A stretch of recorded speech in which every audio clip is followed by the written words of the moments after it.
So the Adam Project, something that I absolutely wanted to love, and unfortunately, I just couldn't quite bring myself to love it, you all. But hello, welcome to the channel. The name's Leo Rydell. If you're new, consider hitting that subscribe button if you enjoy videos on the latest in movies, TV, Marvel, DC, every little corner of the Geekverse we can hit, guys. We're hitting it here on the channel.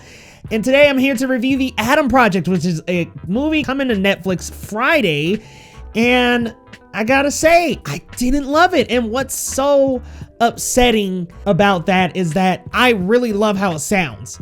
I mean, it's got all the makings of movies that I enjoy. It literally seems like it would be like Deadpool meets Looper meets Back to the Future, maybe a little mix of MCU in there. It seems like it would have all of those elements, and that is a recipe for greatness.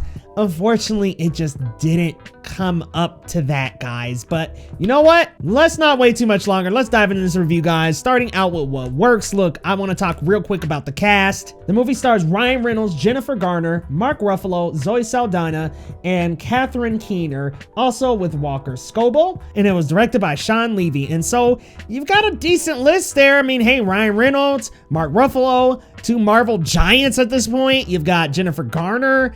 I think that you got a pretty good cast, and then unfortunately you've got all these great ideas, like I said earlier, but they just didn't quite deliver like I wanted them to.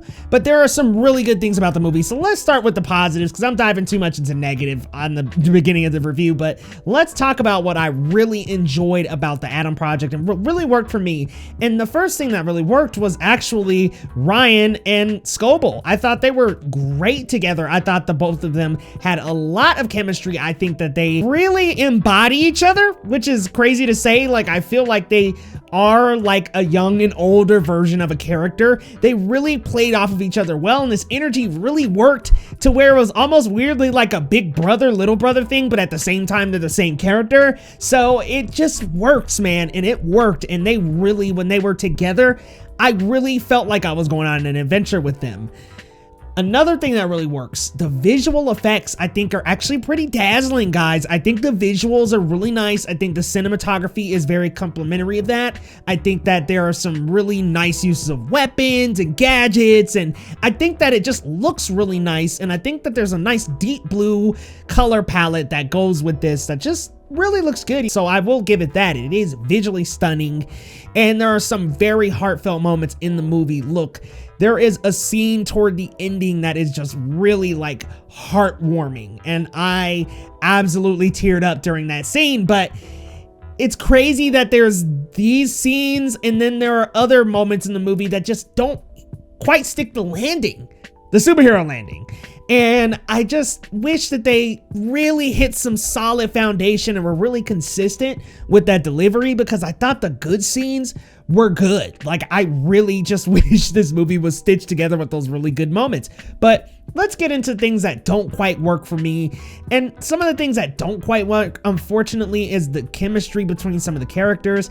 Namely, almost everybody outside of the two main characters, outside of the two Adams, to be honest with you. I did really like Mark Ruffalo and Ryan Reynolds together. I don't know how I felt about him and the younger actor. I don't know if it really transcended for me. It didn't really do nothing for me. Even him and Julia Garner, like, and the thing is, these aren't bad actors at all, or actresses at all. They're great, but it just feels a little phoned in. Like, I don't think it just doesn't feel very dedicated performances from across the cast. I mean, like I said, Reynolds and Scobell, they seem to have really good chemistry and be really into it, but some of the other cast I was a little worried about. And then, unfortunately, Zoe Saldana's character and Ryan Reynolds, I just didn't feel the chemistry between them. I think it felt a little bit forced and just kind of something to help the movie progress. I mean, give him, you know, a love interest, and I just think it didn't really work for me. I do like both of them as talent, but I think that it didn't really work for me, unfortunately.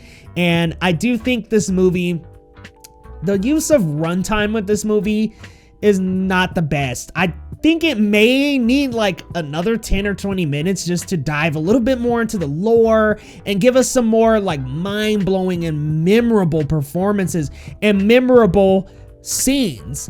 And there are these little snippets that are just really great, but there's none that I'm just walking away like, wow, that was fantastic. None that I just really felt. But hey, you know what? This is getting a lot of positive reviews, and I understand why. I just think that there needed to be a little bit more, just a little bit more on everything on all fronts. But that's just me, y'all. I really hope you guys will enjoy this because I really liked Free Guy, like a lot. And I thought I was gonna walk out of here with the same feeling, but unfortunately it kind of feels like Sean and Ryan jumped toward the next project a little too early. But you guys gotta let me know down in the comments.